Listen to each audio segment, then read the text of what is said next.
c'est un petit peu n'importe quoi. Mais je vais vous montrer tout ça. Coucou, on se retrouve aujourd'hui pour une vidéo. C'est la première fois que je fais une vidéo de ce type-là sur ma chaîne. Il s'agit d'un book haul. Je n'ai pas fait de vlog depuis au moins 2 semaines, peut-être même 3, je crois, que c'est la 3e semaine. Malheureusement, j'ai pas le temps ni l'espace mental pour, je sais pas, prendre la caméra, tourner. Pas vraiment le temps le soir. J'ai été malade, enfin très occupée, puis malade, puis je suis partie. Donc voilà. Et pour le coup, j'ai reçu pas mal de choses et donc je me suis dit que c'était voilà, l'occasion de faire mon premier book haul sur YouTube. Et donc cette grande pile que vous avez vue, eh bien ce sont les réceptions de ces 3 dernières semaines, depuis à peu près mi-février, je dirais. Je crois que c'était le 17, la dernière fois que j'ai tourné voilà, mes dernières réceptions. Et donc, je vais vous montrer tout ça. Je crois qu'il y a une petite vingtaine de livres. Donc, voilà, je vais essayer d'aller assez vite. Je ne vais pas faire dans l'ordre de réception. Je vais faire par maison d'édition et format. Donc, voilà, je débute tout de suite. J'ai reçu La femme que nous sommes de Emma Deruchy. Il est sorti, je crois, le 1er mars aux éditions J'ai lu. Cette couverture est magnifique et c'est un livre qui me faisait très envie. En apparence, Elisa a tout pour être heureuse. Un métier qu'elle aime, une petite fille de 3 ans qui fait son bonheur, des amis qui lui sont chers et un mari dévoué. Mais ça, ce sont les apparences. Et elle cache une réalité bien différente qu'Elisa garde pour elle sans jamais oser en parler à personne. Qui pourrait la croire? Elisa a pris une décision. Encore quelques derniers détails à régler et plus qu'une journée à tenir. Raconté tour à tour par les femmes présentes dans la vie d'Elisa, ce roman dresse le portrait de la femme que nous sommes. C'est un livre qui est sorti aux éditions Flammarion en 2021, qui fait 220 pages à peu près et que je vais lire pendant mon challenge 7 jours 7 livres qui débute lundi prochain. J'ai reçu une petite surprise de la part des éditions Pocket. Il s'agit de Fuir l'Éden de Olivier Dorchamp, qui a reçu le prix des lecteurs de la Maison du Livre. Et c'est un livre qui avait capté mon attention dans le formulaire parce que c'est un sujet qui m'intéresse beaucoup. Donc voilà, je vais vous laisser découvrir le résumé. L'Éden n'a rien d'un paradis. Il n'y a qu'à voir cette tour de béton insalubre, chef-d'œuvre d'architecture brutaliste, inscrit au monument historique pour la comprendre. C'est là que vit la misère sourde, là que claquent les coups et meurt l'espoir. Adam, 17 ans, y est né, et tout l'y retient. Seulement, ce jour-là, sur le quai de Clapham Junction, le regard d'une fille aux yeux clairs chasse d'un coup son angoisse. Eva a son âge, mais vit du bon côté des rails. L'instant d'après, la voilà partie, évaporée. Comment la retrouver? Comment traverser la voie? Pour sortir de sa condition, Adam irait jusqu'en enfer. J'ai demandé, parce que j'ai entendu Sophie du compte du Café des Livres, vous devez la connaître, en parler, Les poupées de Alexis Lebsker. Vous allez me dire, mais tu ne lis pas de polar. En effet, je ne lis pas de polar, mais j'écoute beaucoup les vlogs de Sophie et ça me donne envie souvent de lire des polars. J'adore Olivier Norek, par exemple. J'aime également d'autres auteurs de polars. J'ai découvert Kishwar Desai, qui est une autrice de polar indienne, et j'ai adoré également.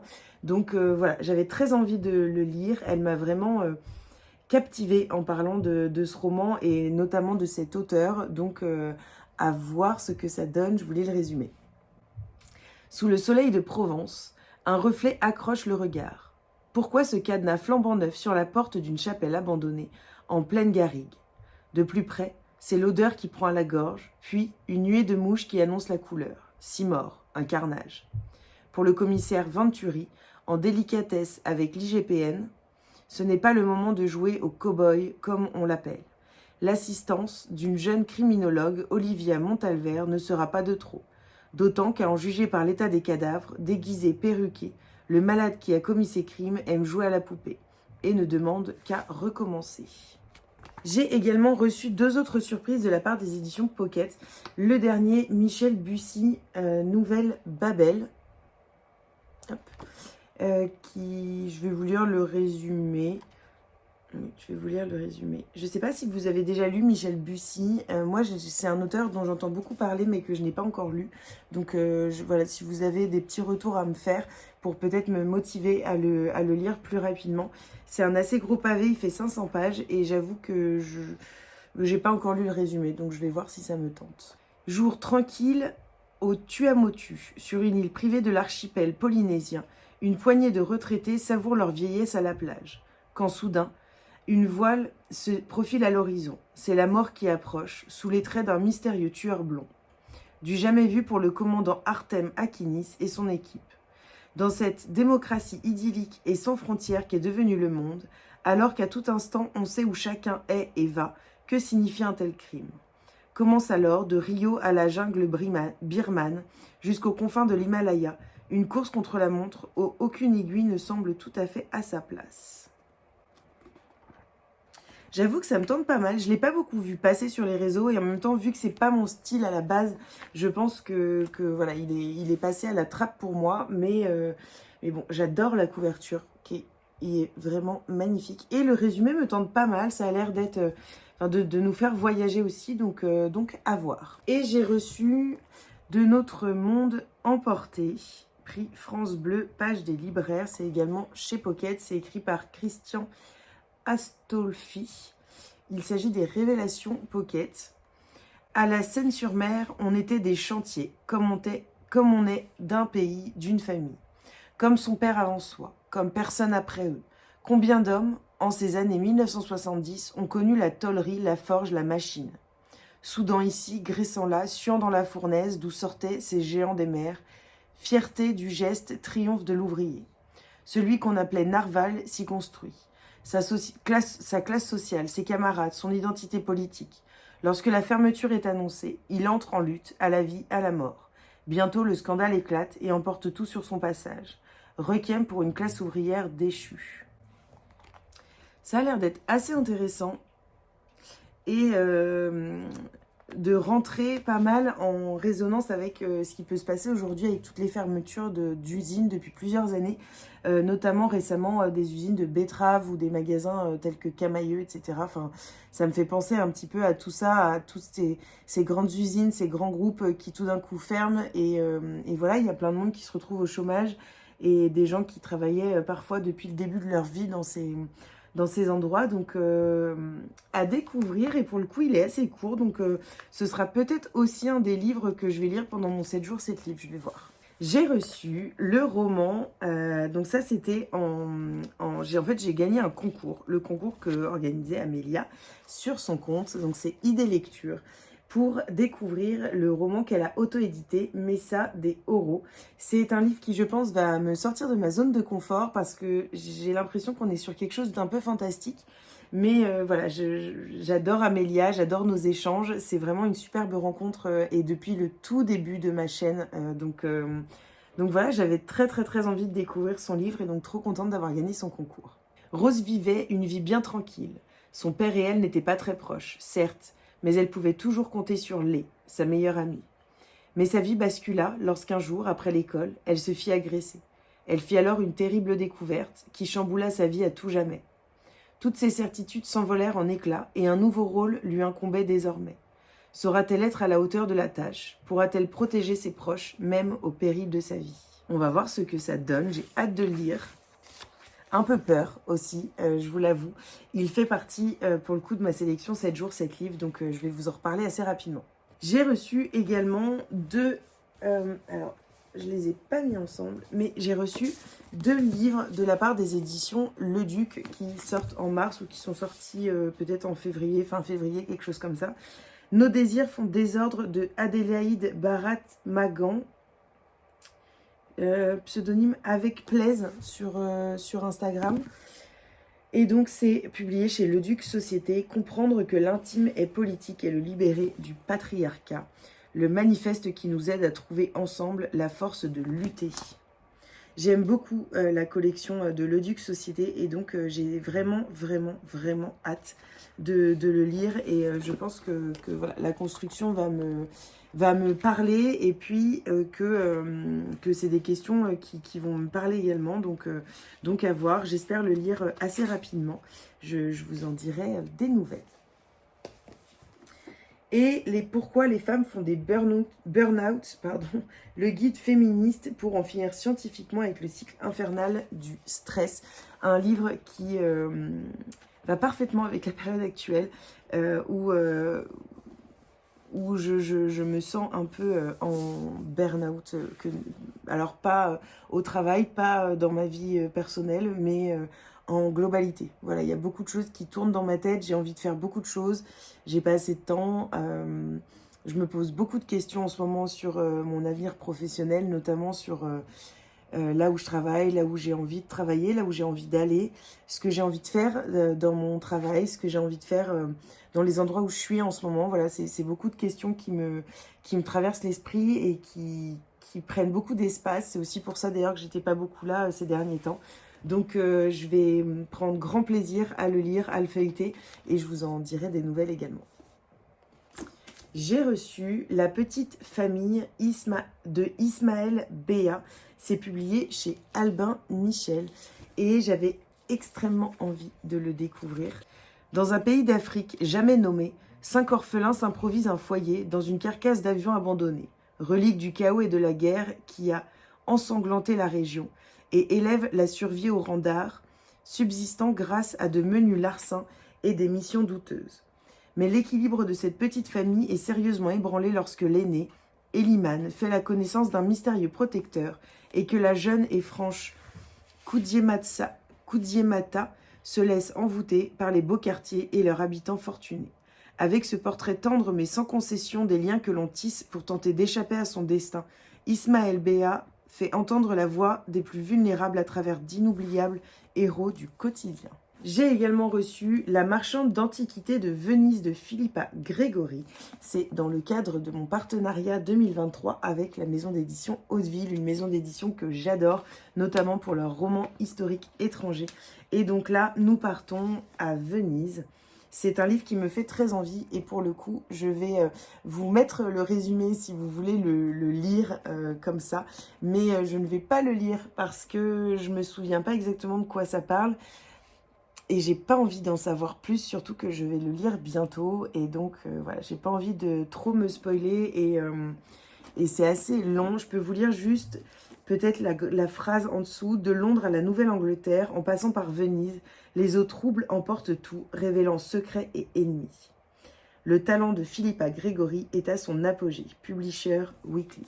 J'ai reçu et je viens de débuter ce matin Le monde que l'on porte de Alia Cardin. C'est pareil, je ne vais pas vous lire le résumé parce que je suis en train de le lire et que voilà, j'ai pas envie de relire le résumé et de me spoiler quoi que ce soit. Mais Alia Cardin, c'est une autrice que j'aime énormément, qui est devenue une de mes autrices chouchou, avec son roman Archie, puis avec son roman Mademoiselle Papillon, également d'ailleurs avec son album jeunesse Le rêve de Mademoiselle Papillon, je crois. Son écriture est extrêmement douce, extrêmement poétique. Elle nous parle des gens, des vrais gens, de la vie. Et on peut tout à fait se reconnaître dans les personnages qu'elle nous permet de rencontrer. Et elle a vraiment une écriture qui transporte, qui immerge. Et voilà, j'aime beaucoup.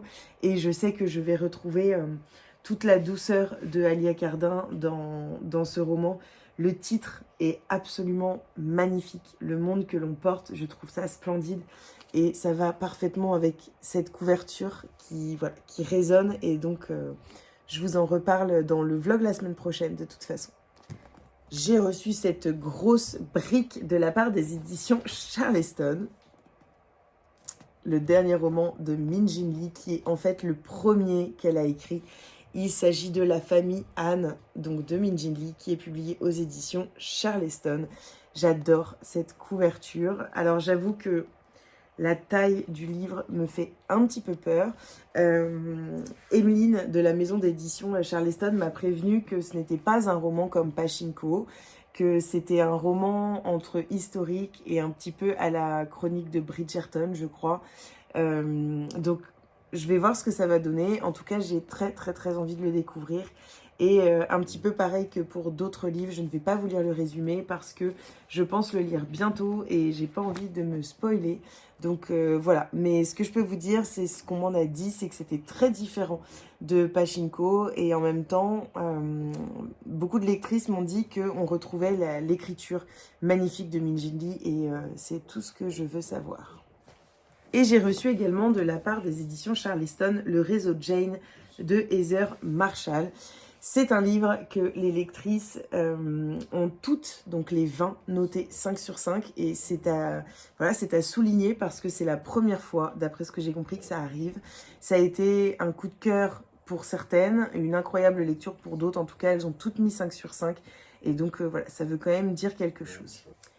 Si vous ou une de vos amies tombe enceinte alors qu'elle ne le souhaite pas, vous devez appeler un médecin et demander Jane. Jeune étudiante à l'université de Toronto, Nancy Mitchell se raccroche désespérément à ces mots lorsqu'elle découvre sa grossesse en 1980. Le jour du rendez-vous avec le docteur Evelyn Taylor, qui pratique des avortements clandestins, Nancy suit à la lettre les consignes. Ne pas donner de nom de famille, venir seule, frapper 7 fois à la porte. Elle sait que se rendre au cabinet de Chetton Street pourrait l'envoyer en prison. Pourtant, quelques années plus tard, elle rejoint le réseau Jane, en dépit du danger, pour venir en aide aux jeunes femmes dont elle partage le déchirement. Nancy trouve rapidement sa place dans cette famille de cœur et comprend que chacune a ses propres raisons et secrets pour prendre au quotidien ces risques insensés. Pour Evelyn Taylor, l'histoire a commencé près de 20 ans auparavant, dans un établissement religieux où les filles perdues étaient envoyées donner naissance. Inspiré de faits réels, un éclairage bouleversant sur un militantisme historique porté par des destins de femmes en quête de liberté. Je pense qu'il y a certains avis.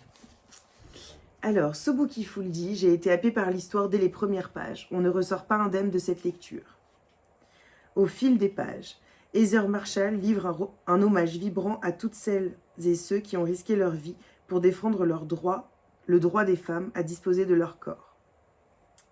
La lectrice gourmand nous dit « Une pépite, j'ai tout adoré dans ce roman. Les personnages attachants, l'intrigue prenante, les rebondissements. Impossible de le reposer sans en connaître la fin. »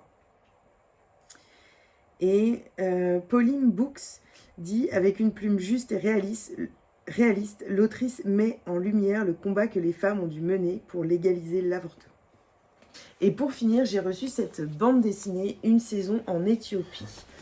C'est publié chez Stenkins et c'est écrit, dessiné par Karim Lebourg, Vincent Defay et Léo Trinidad. Karim est journaliste, correspondant à l'étranger. Après quelques années à New York, le voilà en poste à Addis Abeba, l'Éthiopie. Pour comprendre ce pays en pleine transformation, il va pouvoir compter sur Vincent, journaliste lui aussi, qui vit ici depuis plusieurs années. Composant toujours avec des obstacles bureaucratiques, culturels et politiques, ils observent la marche forcée vers la modernité financée par la Chine. La tension monte au sein d'une population multiethnique, muselée par son gouvernement, jusqu'aux premières manifestations. Voilà pour ce petit book haul, j'espère que ça vous aura plu, que des lectures auront attiré votre attention. N'hésitez pas justement à venir me dire celles qui vous font envie, les romans que vous voudriez ajouter à votre palle et donc que vous ajoutez avec plaisir à votre wishlist. Et puis à me conseiller également des livres qui sont sortis récemment parce que voilà, je serais assez contente de découvrir d'autres sorties. Vous savez que j'adore faire agrandir ma wishlist et ma palle. Donc voilà, n'hésitez pas à poser un petit like si vous avez apprécié, à commenter et puis à partager sur les réseaux sociaux parce que c'est comme ça que la chaîne se fait connaître. Je vous fais des bisous et puis je vous dis à très vite pour une nouvelle vidéo.